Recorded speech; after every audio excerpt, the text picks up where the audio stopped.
Hi everyone, I just want to go over how to do this lab over thermal energy transfer. So you guys can see I have my student guide open here on the right, and then I have the lab here on the left.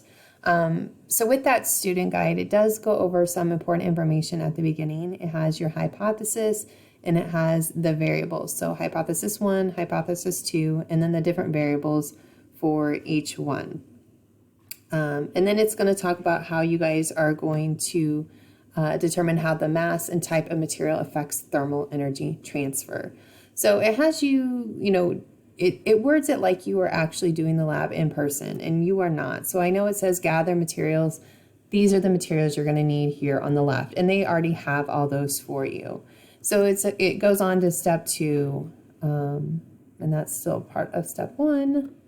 So step 2 is going to have you, it's taking a while to load, but it's going to tell you to trim the bottom of 3 foam cups. And so on the lab in Edgenuity, it has that. And you guys will just take those tools, and it says click or tap the utility knife to trim the top half off.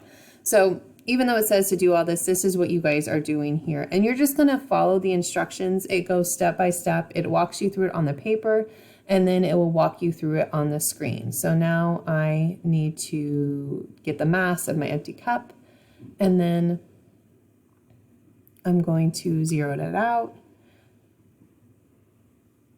and just follow those instructions. So I know as you're reading this, you might be like, well, I can't do this at home. I know you can't. You guys are going to do this virtually. At the end of the document is where it has information where you're going to write it down. So it will tell you this is table A, and in the instructions when you get to it on the lab, it will say write down your information in table A. So that's table A, excuse me, and then you have table B. So that's where you guys are going to record the information, whether you do it digitally or on paper. So please let me know if you have any questions, and just remember to follow the instructions on Edgenuity. Bye.